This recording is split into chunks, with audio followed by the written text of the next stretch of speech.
만약 시진핑 주석이 우리 부대를 방문한다면 내가 직접 그를 제거하겠다고 보장한다. 보내주신 자료들 보다가 정말 이 한마디에 숨이 턱 막히더라고요. 그게 한 일선 지휘관의 입에서 나온 말이라고 하죠. 맞습니다. 이게 지금 중국군 내부의 분위기를 아주 적나라하게 보여주는 것 같아서요. 이 한마디로 오늘 이야기를 좀 시작해 볼까 합니다. 네, 그 한마디가 현재 중국 군부가 느끼는 어떤 좌절감, 또 분노, 이런 온도를 상징적으로 보여주는 것 같습니다. 그렇죠. 겉으로는 아주 평온해 보이지만 사실 그 수면 아래에서는 정말 격렬한 소용돌이가 치고 있는 상황, 이렇게 볼 수 있겠네요. 그럼 일단 가장 먼저 이 표면으로 드러난 현상부터 한번 짚어보죠. 최근에 중국 소셜미디어에서 막 퍼지고 있는 영상들 있잖아요. 아, 네네. 그 장갑차 행렬 영상 말씀이시죠? 맞아요.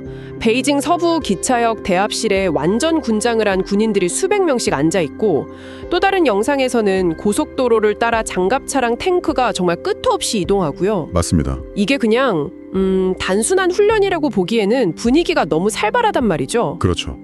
특히 민간인들이 이용하는 그런 기차역 같은 공간에 완전 무장한 병력이 그렇게 대규모로 집결하는 건 아주 이례적인 일이거든요. 아, 그런가요? 네. 정상적인 훈련이라면 보통 지정된 군사구역 안에서만 움직이는데 이건 뭐랄까 비상동원이나 아니면 계획이 없던 병력 재배치일 가능성이 크다는 신호로 볼 수 있습니다. 무력 시위 같은 느낌도 좀 들고요. 네, 맞습니다. 일종의 무력 시위처럼 보이기도 하죠. 그런데 그 시위의 대상이 누굴까 이게 궁금한데요. 특히 자료를 보면 광둥성, 광시성 같은 이 남부 전구 소속으로 추정되는 부대들의 움직임이 많이 포착되고 있잖아요. 네, 바로 그 지점이 핵심입니다. 심지어 미사일 발사대로 보이는 차량까지 등장했던데요. 왜 하필 이 시점에, 그리고 왜 남부 전구인가, 여기에 주목해야 합니다. 이 모든 움직임이 시진핑 주석의 오랜 군부 최측근이었던 장유샤 부주석에 대한 숙청설이 터져 나온 직후에 나타나기 시작했다는 점입니다. 그 타이밍이 딱 맞아들어지는군요. 그렇습니다. 네티즌들이 촬영한 영상 속 부대들이 바로 그 장유샤의 영향력 아래에 있는 제74, 75 집단군과 관련이 있다는 분석이 나오고 있거든요. 그렇군요. 이건 군 내부의 권력 투쟁이 더 이상 물밑에만 머무는 게 아니라 이제 외부로 그 파열음이 새어나오고 있다는 명백한 증거일 수 있습니다. 특정 인물의 숙청에 대한 군 내부의 어떤 조직적인 반발일 수 있다, 이런 말씀이시네요. 네, 그렇게 해석될 여지가 충분하죠. 그런데 더 이상한 건요.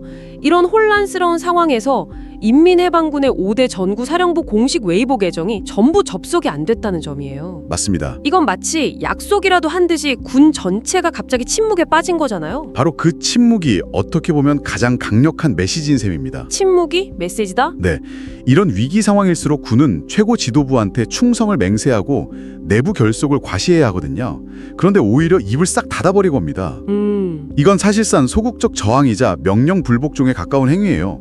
우리는 당신의 결정에 동의하지 않는다. 이걸 행동으로 보여주는 아주 의미심장한 침묵이죠. 와, 듣고 보니 정말 군 전체가 침묵으로 항의하고 있다, 이렇게 보이네요.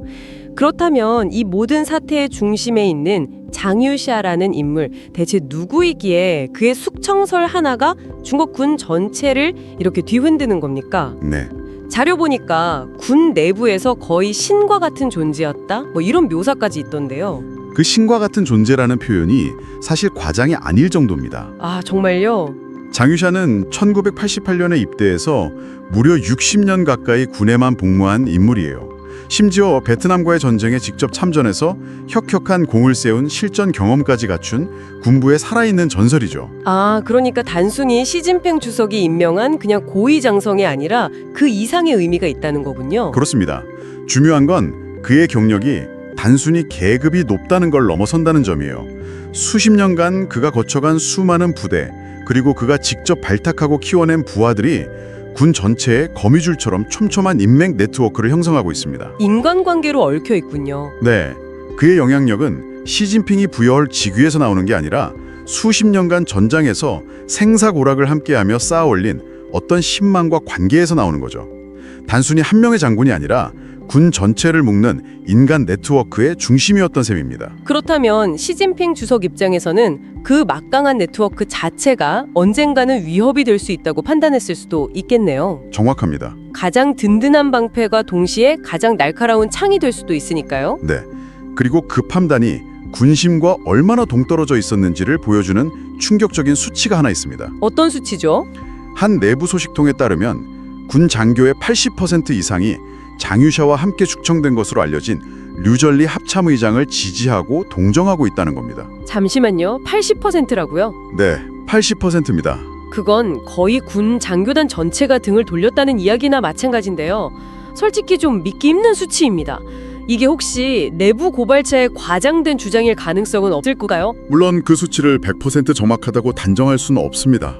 내부 고발자의 주장이니만큼 어느 정도 과장이 섞였을 가능성도 배제할 수는 없죠. 네. 하지만 중요한 게 그 수치가 80%든 60%든 군 내부의 불만이 임계점을 향해 치닫고 있다는 사실 그 자체입니다. 아, 그 분위기가 중요하다. 네, 군심이 최고 지도자에게서 완전히 돌아섰을 수 있다는 위험 신호라는 점에서는 변함이 없는 거죠. 군심이 그 정도로 떠났다면 정말 뭐랄까 뭔가 터지기 직전이라는 느낌이 드네요. 네, 그렇습니다. 아마 이쯤에서 많은 분들이 가장 궁금해하실 질문일 텐데요.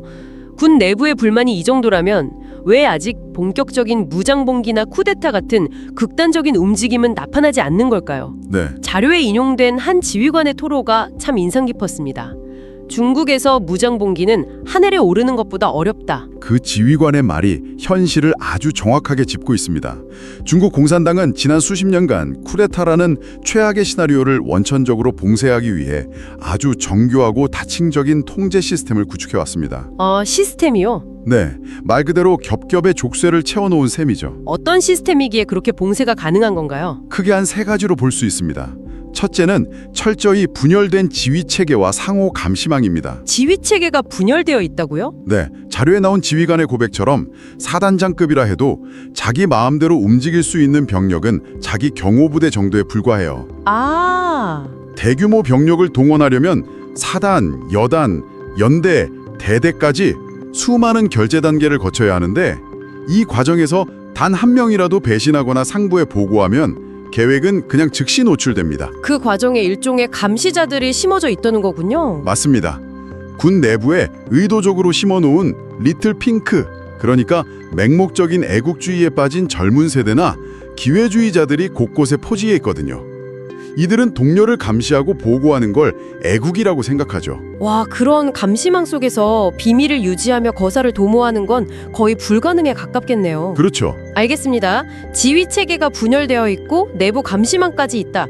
그럼 두 번째 족쇄는 뭔가요? 두 번째는 무기와 탄약의 분리 보관입니다. 무기와 탄약의 분리요? 네, 이건 정말 기가 막힌 방법인데요. 병사들이 개인 화기를 가지고 있더라도 대규모 작전에 필요한 실탄이나 포탄 같은 핵심 탄약은 부대에서 아주 멀리 떨어진 곳에 보관합니다. 심지어는 다른 전구 관할 구역에 보관하는 경우도 많아요. 와, 그러니까 제 부대를 움직여서 봉기를 일으키려고 해도 정작 쓸 실탄은 저기 다른 성에 가 있다는 거군요. 바로 그겁니다. 정말 상상도 못한 방식이네요. 그렇죠. 현재 부대가 보유한 탄약은 훈련 한두 번 하면 바닥날 정도의 소량이라 이걸로는 지속적인 군사행동이 불가능합니다. 총은 있는데 총알이 없는 군대인 셈이죠. 그리고 설령 이 모든 족쇄를 풀고 군대를 움직였다고 쳐도 마지막 관문이 남아 있습니다. 바로 목표 지점인 수도 베이징이겠군요. 맞습니다. 세 번째가 바로 철옹성 같은 베이징의 방어 체계입니다. 수도 자체를 뚫는 건 또 다른 차원의 문제일 것 같습니다. 네, 수도 방어를 책임지는 중앙경위국 병력만 수만 명에 달하고요. 여기에 무장경찰, 베이징 위수사령부까지 합치면 그 규모가 어마어마합니다. 게다가 베이징 상공은 최첨단 방공미사일이 촘촘히 배치된 비행금지 구역이라 헬리콥터나 전투기를 이용한 기습 공격도 불가능합니다. 외부에서 군대를 이끌고 베이징을 함락시킨다는 건 국 내부에서도 성공 가능성이 거의 제로에 가깝다고 보고 있습니다. 이런 군 내부의 균열과 또 그걸 억누르는 강력한 통제 시스템 사이의 팽팽한 긴장감이 결국 최고 지도자의 불안감으로 이어지는 것 같습니다. 네, 당연하죠. 시진핑 주석이 암살 위협을 피해서 지하 벙커를 전전하고 있다는 소문까지 나오고 있던데요. 네, 물론 소문의 진위를 확인하기는 어렵습니다. 하지만 이런 이야기가 나온다는 것 자체가 최고 권력의 불안정성을 보여주는 방증이죠. 시 주석이 한 곳에 이틀 이상 머물지 않는다. 베이징 서산의 지하 벙커나 지하 만리장성이라 불리는 비밀 군사시설을 오간다. 이런 내용입니다. 그런데 이건 단순히 시진핑 개인의 불안을 넘어 중국 권력 시스템이 가진 본질적인 문제를 드러냅니다. 시스템의 본질적인 문제라면 구체적으로 어떤 걸까요? 중국 공산당 역사상 중앙군사위원회 부주석 전원이 비극적인 최후를 맞았다는 사실을 보면 알 수 있습니다. 전원이요. 단 한 명도 예외 없이? 네, 마오쩌둥 시절 문화대혁명 때 박해받아 사망한 펑더화이부터 시진핑의 최측근이었던 슈차이호, 고보숑, 그리고 이번에 숙청설이 도는 장유샤까지 단 한 명의 예외도 없었습니다. 와... 결국 이게 바로 독재 체제가 가진 근본적인 딜레마인 거죠. 최고 지도자는 군부를 장악할 강력한 2인자가 필요한데 그 2인자가 강해지는 순간 잠재적인 반역자가 되는 겁니다. 가장 믿어야 할 사람이 가장 경계해야 할 대상이 되는 모순이네요. 그렇죠. 독재 체제에서 가장 위험한 범죄는 부패가 아니라 최고 지도자를 잠 못 들게 만드는 것이라는 말이 있을 정도니까요. 이런 뿌리 깊은 불신은 결국 시스템 전체를 병들게 만듭니다. 군 내부의 신뢰가 이렇게 무너지고 있는데 보내주신 다른 자료들을 보니까 이 불신이라는 바이러스가 군대에만 머무는 게 아닌 것 같습니다. 네, 사회 전반으로 퍼지고 있죠. 이제는 국가가 보증하는 금마저 믿을 수 없는 상황에 이르렀다고요. 국영은행에서 산 골드바가 가짜였다는? 이건 정말 충격적이었어요. 네, 정말 충격적인 사건이죠. 국영은행에서 산 골드바를 잘라봤더니 속이 시커멓게 나온다거나 우체국에서 판매한 기념은괴가 자석에 달라붙는 일이 벌어지고 있습니다. 아니, 어떻게 은행에서 산 금이 가짜일 수가 있죠? 상식적으로 이해가 잘 안 되는데요? 자료에서는 이걸 시스템적 사기라고 표현합니다. 시스템적 사기. 네, 진짜 금에 텅스텐 같은 특수 분말을 섞어서 무게를 부풀린 뒤에 표면만 진짜처럼 정교하게 가공하는 수법인데 10년 경력의 전문가도 속을 정도라고 합니다. 와... 이건 빙산의 일각일 뿐이고 가짜 백신, 조작된 경제 데이터, 왜곡된 역사처럼 사회 전체가 거대한 거짓 위에 서 있다는 비판이 나옵니다. 은행부터 언론, 정무통계국까지 국가 전체가 거대한 거짓의 그물을 짜고 있다는 거죠. 오늘 저희가 중국 군부의 심상치 않은 움직임에서 시작해서 최고 권력 내부의 깊은 불신, 그리고 사회 전반에 암처럼 퍼진 신뢰 위기까지를 연결해서 살펴보았습니다. 네.